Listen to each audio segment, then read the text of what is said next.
This is my 1996, not a Mitsubishi Delica. Is my 1996, your steering wheel's on the wrong side. This is a 1996 Mazda Bongo Wagon Special Limited Version Waux. And it is my 1996 Mazda Bongo Wagon Special Limited Version Waux. My partner and I purchased this vehicle on Cars and Bids. Yes, Doug DeMiro's Cars and Bids. After a little bit of a doozy with my Miata, the day after I saw this auction pop up and I had to do something about it. I needed another Mazda in my fleet. I wanted something fun and different, and I think I just needed to slow down a little bit. And this ticked all the boxes. This is a Japanese domestic market, right-hand drive, 5-speed manual, 2-speed transfer case, 4-wheel drive van built on Mazda's Bongo heavy truck platform. I want to show you a few of its quirks and features and a few things that you might want to know if you own one of these and want to maintain it, or if you're interested in buying one and you're concerned about parts, maintenance, or otherwise. We have to start up front with this thing with this ridiculous front bully bar and fog lights, which really kind of sets the stage of what we're getting into here. This special limited version Waux package was an off-road package offered on the Mazda Bongo Wagon. They gave it a little bit more capability. It was 4-wheel drive with that 2-speed transfer case. The ride height appears to be a little bit higher than some of the other Bongo vans that I've seen. And it also came with this cool bar and these factory Bosch fog lights. They're all functional. This bar is actually really well integrated into the front subframe and seems to be structural, so I'm pretty excited about that. You'll also notice that it has this extended side view mirror on the left hand side, which is really helpful for merging and passing on a right hand drive vehicle, but it also offers really excellent visibility in general through the windows, mirrors. That's a theme you're going to see here. There's a lot of mirrors here. Note one more up here that you don't see, and this allows you to see your front end. So if you're doing a little off-roading or you're just trying to get into a tight spot, you can see exactly where you're placing the front end of your vehicle. One quick thing to note is these headlights are set up for driving on the left side of the road in the right-hand driving position, which means they cut a beam pattern that isn't really ideal for driving on US roads.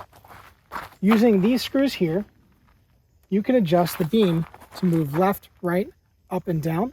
And while the beam pattern is not going to be perfect, you can at least adjust it far enough to the right to have them biased correctly, at least so you don't blind anyone when you're driving on the right side of the road. On the side of this vehicle, you notice we have a traditional sliding van door. And we'll get to the interior in a bit. It's got a few tricks up its own sleeve there. There is no sliding door over on the driver's side. You only get one on the passenger side, which is a little inconvenient for US driving, US parking lots, garages, etc. But it gets the job done and hasn't really been too much of a problem for me. Like so many wonderful vehicles of the 80s and 90s, it came with these sweet graphics here. I am planning to draw this up and create replacement graphics for this eventually. These are holding up okay. I did a little bit of spray lacquer over the top of it to provide a little extra UV protection for now until I get a chance to replace it. But I am looking forward to redesigning and replacing these graphics at some point. And if I do, I'm happy to share the graphics with anybody that owns one of these vehicles and wants to get their own vinyl printed for it. Coming around the back of our Bongo Wagon, we have a couple interesting things. First off, right here is a convex mirror that allows you to see your rear bumper. In 1996 in Japan, this is what you got before backup cameras. It works great, very simple, no electronics, nothing to break. Can't argue with that, though it is very difficult to see at night. It also appears to have this light bar here, but it is non-functional, strictly a reflector and kind of a just visual piece. But it does look nice and it ties the back end together pretty nicely. Opening our hatch, we have a pull lever right here. You got to step way back because it's a fairly large hatch and opens straight up. This I just wanted to have a little fun. I installed a little Surikawa handle here and a little 3D printed clip. By the way, anything I've 3D printed or designed for this thing I'm going to put those designs up on a link down below in the description. You can download them, take a look. Now, under the hood of this van, yes, this is the hood, we're going to find our engine compartment. There are 2 latches on either side of the seat, plus a central safety latch. Lift up. And it took me a few days to find it, but right behind this passenger seat belt is this small nylon strap that you can use to hold the seat up in position. Underneath, we can see our glorious 2-liter turbo diesel intercooled engine here. Makes all of 91 horsepower and somewhere around 146 or 147 foot-pounds of torque. It's not a lot, but it's plenty to get you around, and it'll maintain highway speeds no problem whatsoever. This does 60 all day long, just sitting in 5th gear at a pretty happy RPM, and is happy to cruise up to 70 without any issues, though you're getting close to 4,000 RPMs even with these larger tires. It's happy to do it all day. It's very comfortable to drive, a little bit bouncy, but otherwise it handles just fine on the highway, and this engine provides enough power to get you around. Diving a little deeper into our engine compartment, I want to point out a few things that took me some time to figure out, not being able to read Japanese in the manual. Way over here, we have our power steering reservoir.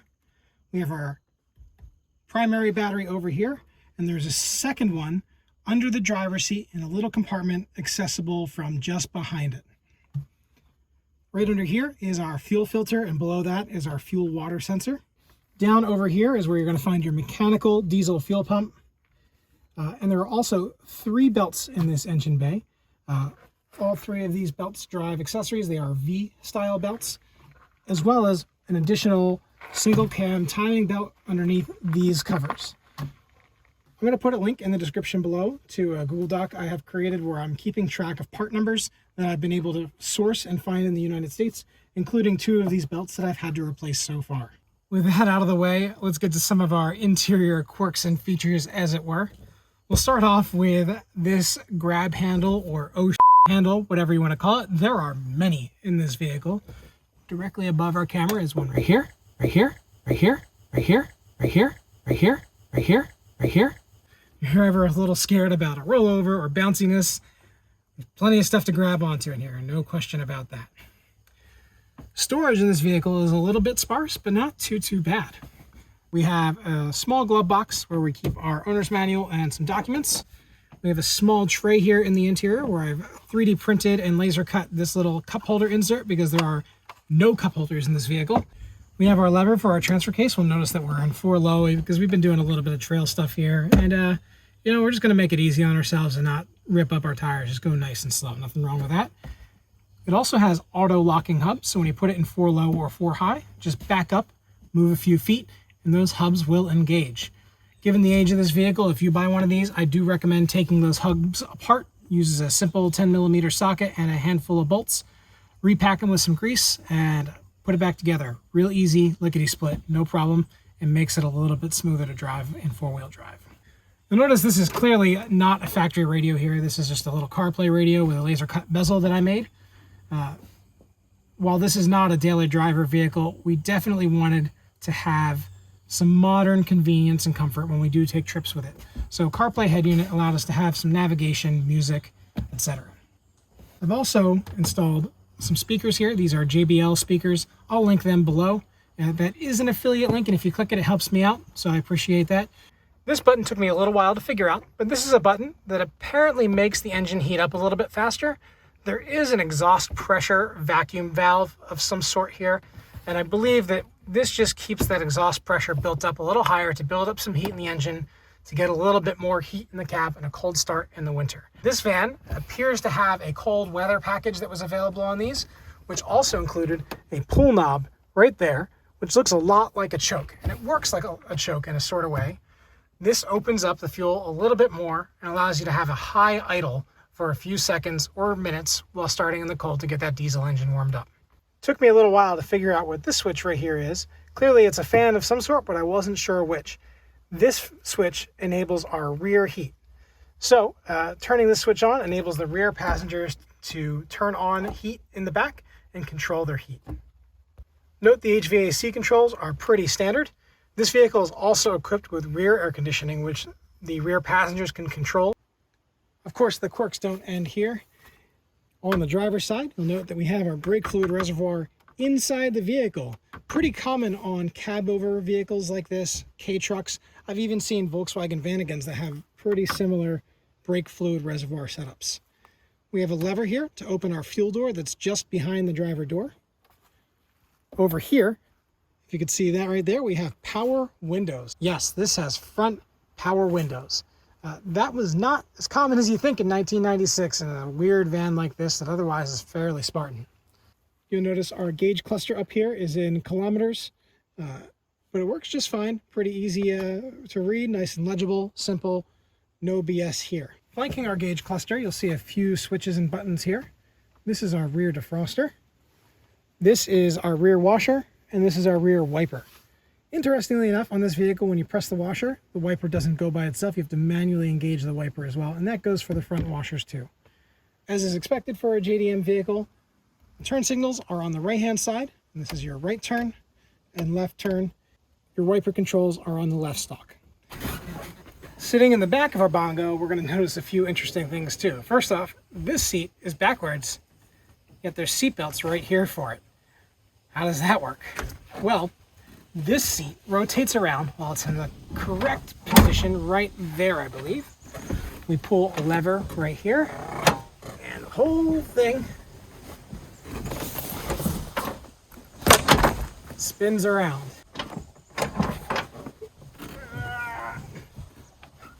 Not the most comfortable or easy thing to do while you're still in the vehicle, but very cool nonetheless. While in this position, there are lap belts secured under the carpet on the floor here. You can pull up through this seat and buckle in anyway. One of the most interesting things in this vehicle right here is this multi-box. Lilu Dallas Multipass. The multi-box. Yeah, she knows it's multi-pass. There's a little compartment that opens up on the side here with a magnetic closure. And this pipes air conditioning into this box to keep drinks or other snacks cold. Pretty neat little feature. One last little feature back here. On either side, we have a compartment just like this and a panel just like this. On the one behind me, we have a little compartment that opens up right here for a small amount of storage, almost like our glove box. And on either side, we have an ashtray, so your rear passengers can smoke, I guess. We also have a 12-volt power port in the back here, which I have plugged into a little battery charger that I use to charge tool batteries. Pretty convenient to have 12-volt power in 1996 in the rear of a vehicle. Well, I'm coming back to reflect on all of this a few months and about 9,000 kilometers since we bought this van, and I gotta say it's been an absolute trooper. It's taken us through a few kind of family adventures of sorts. Happily, we've done basic maintenance to it, really, truly just maintenance. And this is going to sound like a lot, but you have to consider this is a 25-year-old vehicle, and it's been used and it's sat for some time, I'm sure. And any vehicle of this age is going to need some of this. And we've done air filters, oil filters, both full flow and bypass oil filters, fuel filters, the oil itself, which we found Shell Rotella T6 15W40 was a good fit for this van. That's what we're running in it. Let's see, I've done diff fluid, I've done upper and lower ball joints on both sides in the front, and sway bar links, front brake rotors, and pads, and shims, and brake clips, which also means rebuilding, or at least repacking the front hub assemblies completely. All in all, as long as you get the right press tools, and there's a couple specialty tools that I did buy, I'll link them below. Again, affiliate link thing, it helps me out. I would appreciate if you use it, that's cool. So the ball joint press was like absolutely essential and made a like 2-hour job turn into like a 30-minute job for sure, no problem. This thing has been an absolute trooper, it works great.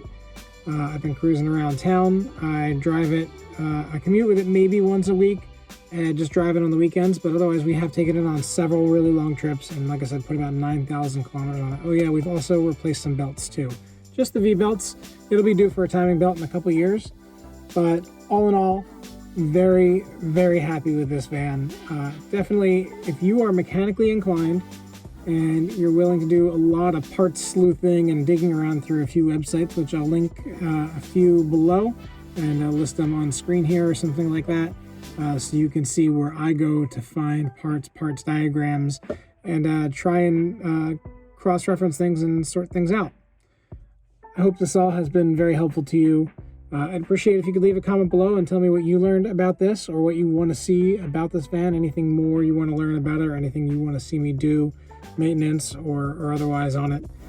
Leave a comment below, thumbs up, thumbs down, whatever you want to do, that's cool. Thanks very much for checking it out and have a great day.